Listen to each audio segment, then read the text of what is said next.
जय जिनेन्द्र। वंदे अरहम वंदे गुरुवरम वंदे सच्चम। ज्ञानार्थी गण, आज पर्युषण महापर्व का तीसरा दिवस सामायिक दिवस। सामायिक क्या है? द्रव्य रूप में कहूँ तो एक स्थान पर एकाग्र होकर शुभ योगों में अपनी आत्मा को लगाना, धर्म करना, जप करना, स्वाध्याय करना, अरहत वंदना, पंचपरमेष्टि वंदना, त्रिपदी वंदना आदि का उपक्रम करना, ये सारा है सामायिक। सामायिक है शुभ योगों में रहना। कोई भी व्यक्ति पूरा दिन जो है क्रोध में, मान में, माया में इस तरह से नहीं बिता सकता। पूरा दिन कोई व्यक्ति रोता हुआ नहीं रह सकता, हंसता हुआ नहीं रह सकता। वो शांति का जीवन जीना चाहता है, क्षमा का जीवन जीना चाहता है। उसके मन में क्षमा के प्रति एक लागणी है, एक लगाव है और ऐसा वो जीवन जीना चाहता है। लेकिन ऐसा जीवन कैसे जिए वो, उसकी ट्रेनिंग उसको लेनी होती है। तो दिन में कम से कम एक बार 48 मिनट के लिए इस प्रकार से शुभ योगों में जब वो जिएगा तो वो सामायिक करना सीख जाएगा, समता की साधना सीख जाएगा। जब वो शुभ योगों में जीता है 48 मिनट के लिए, अपने मन वचन काया को सही रूप में शुभ योगों में सही तरीके से यूज़ करता है, पॉजिटिव वे में, सकारात्मक वे में यूज़ करता है, तो उसके शरीर के अंदर जो ग्लैंड्स है, pituitary gland, adrenal gland, pineal gland, इनके ऊपर उसका प्रभाव पड़ता है और उन ग्लैंड से हार्मोन्स का सिक्रीशन होता है और भी दूसरी रसायनों का सिक्रीशन होता है, जिससे उसके मन के अंदर की बुराइयों को समाप्त किया जा सकता है। तो सामायिक क्या है? कर्मों की निर्जरा का सबसे बड़ा साधन। जब आप सामायिक करते हैं तो मन से, वचन से, काया से, करूँ नहीं कराऊँ नहीं, इस प्रकार से आप क्या करते हैं? सामायिक के साथ साथ आप पापकारी प्रवृत्ति को त्याग देते हैं। देखिए, पूरे दिन कोई ना कोई हमारी जो है ना प्रवृत्ति चलती रहती है, कार्य चलता रहता है और हमारे जीवन के जो भी कार्य है ना, उससे कर्मों का बंधन होता है और जहाँ कर्मों का बंधन होता है उसे पापकारी प्रवृत्ति कहा जाता है।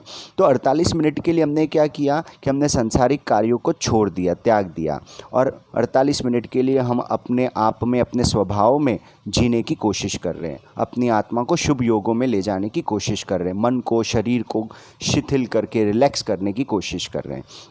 तो ये एक रिलैक्सेशन है, अपने भावों का रिलैक्सेशन है, ठीक है ना। तो जब हम ऐसा कोई कार्य करते हैं ना, उससे हमारे कर्मों की निर्जरा होती है। तो हमारा हमेशा ये एक प्रयास रहना चाहिए कि कम से कम दिन में एक सामायिक करें, ना कर सके तो हफ्ते की 4 सामायिक करें और महीने की 4 सामायिक करें, कम से कम शनिवार की एक सामायिक तो करें, जो आचार्य प्रवर ने फरमाई है। सायंकालीन 7 से 8 शनिवार को साथ में तेरापन प्रबोध का संगान करेंगे। तेरापन प्रबोध का जब संगान करते हैं ना, तब उसका अध्ययन होता है ना, तब हमें पता चलता है आचार्य भिक्षु ने किस प्रकार परिशहों को जीता है, समता का जीवन जिया है, क्षमा का जीवन जिया है। देखिए, हम क्षमा करना तभी सीख पाएंगे जब हमारे भीतर समता सधेगी, जब हम लोग समता की साधना करेंगे, जब हम लोग सामायिक करना सीख जाएंगे। आचार्य प्रवर, आचार्य श्री महाप्रज्ञ जी की एक पुस्तक है अध्यात्म का पहला सोपान सामायिक।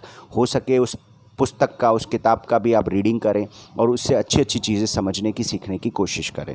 और इस प्रकार से हम देखें कि गुरुदेव श्री तुलसी, भगवान महावीर ने कितने परिशहों को जीता है समता की साधना के द्वारा और अपने भीतर क्षमा की साधना को बढ़ाया है। अहिंसा का जीवन तो ही हम जी पाएंगे जब हमारे भीतर में समता की साधना बढ़ेगी, सामायिक बढ़ेगी। तो हम कोशिश करें कि हम सामायिक करें। मान लीजिए कभी हमारी सामायिक नहीं होती है तो उस दिन हम कोशिश करें 15 मिनट का एक संवर कर ले, 20 मिनट का एक संवर कर ले।